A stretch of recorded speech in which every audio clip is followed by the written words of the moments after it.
नमस्ते। Welcome to विद्युलॉजी channel, जो कि हमारे यूट्यूब पे है। जल्दी हम फेसबुक पे भी आने वाले हैं।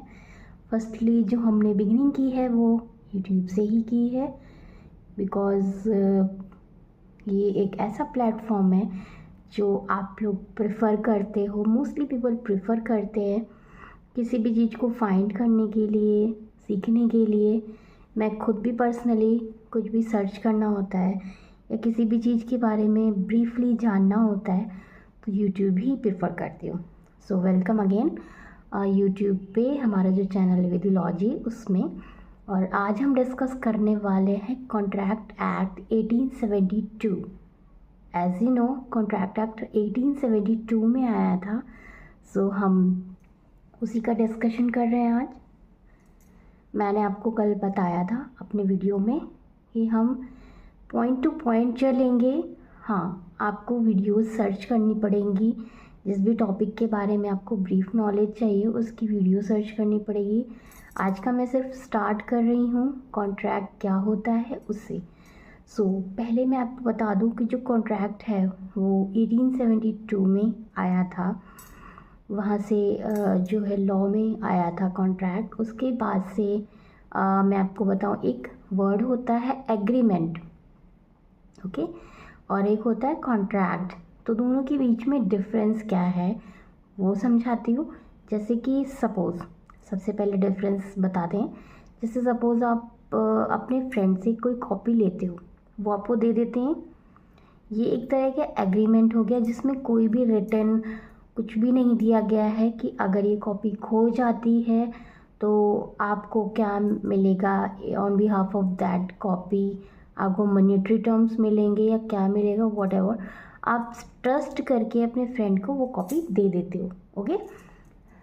यहाँ पे ये होता है एग्रीमेंट, जिसमें कोई लॉ एनफोर्स नहीं होता है। सिर्फ आप अपने फ्रेंड से कॉपी लेते हो, वो आपको देने के लिए अग्री कर देते हैं, आप लेने के लिए अग्री करते हो। वहाँ पे एक एग्रीमेंट हो जाता है और आप उनकी जो थिंग्स हैं उनको यूज़ कर पाते हो, ओके।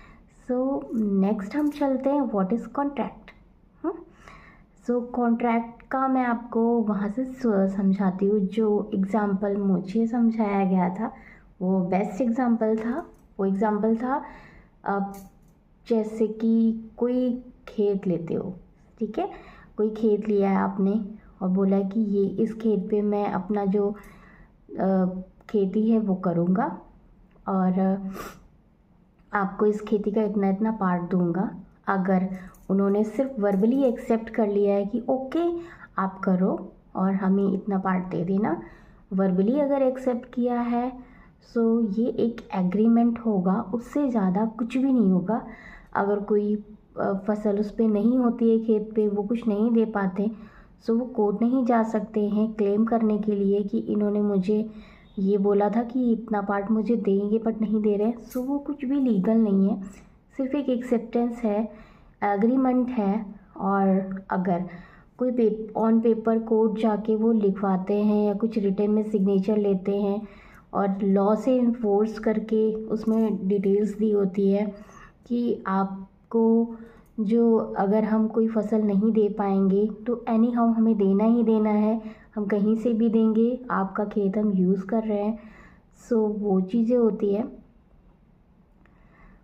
और अगर हम डॉक्यूमेंटेड कर देते हैं किसी भी अग्रीमेंट को, एग्रीमेंट ही होता है, सबसे पहले एग्रीमेंट होता है। अगर हम वर्बली ही नहीं एक्सेप्ट कर रहे हैं तो हम डॉक्यूमेंटेड कैसे एक्सेप्ट करेंगे। एग्रीमेंट कोई बहुत कोई वैसा वर्ड नहीं है जो कि नहीं होना चाहिए, क्योंकि इसमें कोई लॉ नहीं होता है। ये फर्स्ट स्टेप है जो कि कॉन्ट्रैक्ट बनता है। एग्रीमेंट ही जाके कॉन्ट्रैक्ट बनता है। अगर सपोज़ आप वर्बली किसी चीज़ को नहीं एक्सेप्ट कर पा रहे हो, आप बोल ही नहीं पा रहे हो कि हाँ आप ये ले जा सकते हो, अपनी किसी चीज़ को आप दे रहे हो और उनसे बोलते हो कि हाँ आप ये ले जा सकते हो, ठीक है, तो वो तो वर्बल एक्सेप्टेंस हुआ। अगर वर्बल एक्सेप्टेंस ही नहीं होगा तो आगे चल के वो कॉन्ट्रैक्ट कैसे बनेगा। इम्पॉर्टेंट है एग्रीमेंट होना भी, ये फर्स्ट स्टेप है। हर चीज़ स्टेप बाय स्टेप होती है और ये एग्रीमेंट भी एक स्टेप है कॉन्ट्रैक्ट का, जो कि फर्स्ट स्टेप है जिससे हम कॉन्ट्रैक्ट बनाते हैं। सो अगर कुछ रिटर्न में उन्हें मिल जाता है और उस पर टर्म्स एंड कंडीशंस लिखी होती हैं कि अगर कुछ भी नहीं होता है उस केस में तो आप उस जितना हमें देने वाले थे उसका हाफ दोगे, व्हाटएवर जो भी टर्म्स एंड कंडीशंस लीज के लिए जो दे रहा है वो मेंशन करना चाहता है वो कर सकता है इन एक्सेप्टेंस ऑफ पे। ठीक है, सो वहाँ पे कॉन्ट्रैक्ट हो जाता है। सो कॉन्ट्रैक्ट की जो बेसिक डेफिनेशन है वो ये है, an agreement which becomes enforceable by law becomes contract and it is called as contract। ठीक है, तो ये कॉन्ट्रैक्ट बन जाता है। अब अगर हम डिस्कस करना चाहें कि कॉन्ट्रैक्ट में कौन कौन से एग्जांपल्स ले सकते हैं, क्या क्या हम कर सकते हैं, वो सारी चीज़ें आपको हम नेक्स्ट वीडियो में बताएंगे। अभी के लिए आपने सिर्फ एक ब्रीफ नॉलेज थोड़ा सा मतलब समझा है कि कॉन्ट्रैक्ट होता क्या है। एक्चुअली क्या है ना कि जो भी स्टूडेंट्स होते हैं और टीचर्स तो होते हैं जो बहुत टाइम से पढ़ा रहे होते हैं, काफ़ी टाइम से, तो वो क्या करते हैं कि ओनली डेफिनेशन आपको बताते हैं। मैं सबकी बात नहीं कर रही हूँ। जो टीचर्स मतलब फ्लुएंट हो जाते हैं अपने वर्क में तो वो क्या करते हैं, ब्रीफ डेफिनेशन नहीं देते हैं। जैसे कि हम भी अगर जान लें कि सपोज़ आपको एक कॉमन एग्जांपल देती हूँ, जैसे पानी है, आपको पता है कि पीना है उसे। सपोज़ कि कोई बच्चा है वो नहीं जानता है कि व्हाट इज़ वाटर, क्या है पानी, नहीं जानता है, तो उसको आपको समझाना पड़ेगा, राइट।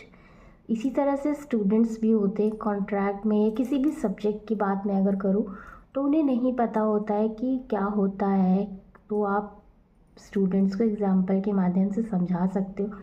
इसीलिए मैंने आपका ये चैनल क्रिएट किया है, ताकि आपको कोई भी पॉइंट हो, आप अगर जा रहे हो उस वीडियो पे, सो आपको एग्जाम्पल के साथ साथ कई सारी चीज़ें सीखने को मिलेंगी। और जहाँ पे आपका कोई डाउट होगा कि क्या होता है, आप अगर किसी चीज़ को अंडरस्टैंड नहीं कर पा रहे हो, सिर्फ रट रहे हो, सो आपके लिए वो बेनिफिशियल नहीं है, किसी भी हाल में नहीं है बेनिफिशियल। ओके, सो आपके लिए ज़रूरी है कि आप समझो कि डेफिनेशन तो है ही, उससे हम रीड तो करेंगे, बट उसे रीड करने से ज़्यादा बेटर है उसे समझना। अगर आप उसे समझ जाओगे तो आपकी खुद की डेफिनेशंस भी आप क्रिएट कर सकते हो जो कि सही होंगी। ओके,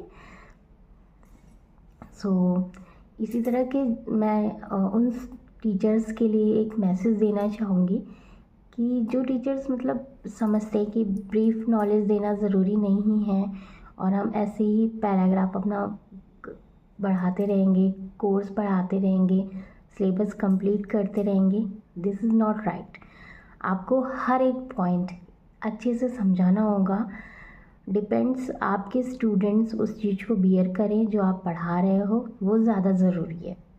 ओके, सो उन्हीं टीचर्स के लिए मेरा ये मैसेज है कि अगर आप कोई भी पॉइंट समझा रहे हो तो उसे ब्रीफली समझाओ, जैसे कि मैं समझा रही हूँ। आपको एक एक पॉइंट लेके चलूँगी मैं एक ही वीडियो में कई सारे टॉपिक्स नहीं डिस्कस करूँगी।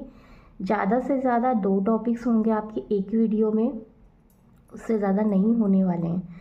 जैसे कि इस टॉपिक के 2 पार्ट्स थे, एग्रीमेंट एंड कॉन्ट्रैक्ट। तो कॉन्ट्रैक्ट समझाने के लिए आपको एग्रीमेंट भी समझना ज़रूरी है, इस वजह से 2 पार्ट्स का लेना भी ज़रूरी था। सो ये वीडियो मैं यहीं पे ख़त्म कर रही हूँ, स्टॉप कर रही हूँ। मिलते हैं नेक्स्ट वीडियो में कॉन्ट्रैक्ट का एक और पार्ट लेके। हम धीरे धीरे ही इन वीडियोस को ख़त्म करेंगे और जो है धीरे धीरे ही सिलेबस बढ़ाएंगे। और जैसे कि आप में से कुछ स्टूडेंट्स ये कहना चाहेंगे कि हम अभी प्रिपरेशन कर रहे हैं या मेरे एग्ज़ाम्स है तो हमें एक ही वीडियो में सारी चीज़ें चाहिए, राइट। सो अगर आप ऐसा कोई वीडियो भी चाहते हो जिसमें कई सारे पॉइंट्स डिस्कस किए जाएं, सो उसके लिए भी आप कमेंट कर सकते हो। जिस तरीके से भी आपको वीडियोस चाहिए आप कमेंट कर सकते हो, आपको वीडियोस मिल जाएंगी। ओके, बट मैंने ये जो चैनल बनाया है, इस चैनल पे आपको डिस्क्राइब्ड वीडियोस ही मिलेंगी, पॉइंट्स कम मिलेंगे और पॉइंट्स कम मिलेंगे से मेरा मतलब ये है कि टॉपिक्स आपको 1 या 2 टॉपिक मिलेंगे एक ही वीडियो में, कई सारे नहीं मिलेंगे। हाँ, अगर आप चाहते हो तो मैं लॉन्ग वीडियो बना सकती हूँ, उसे आप पार्ट में करके देख सकते हो।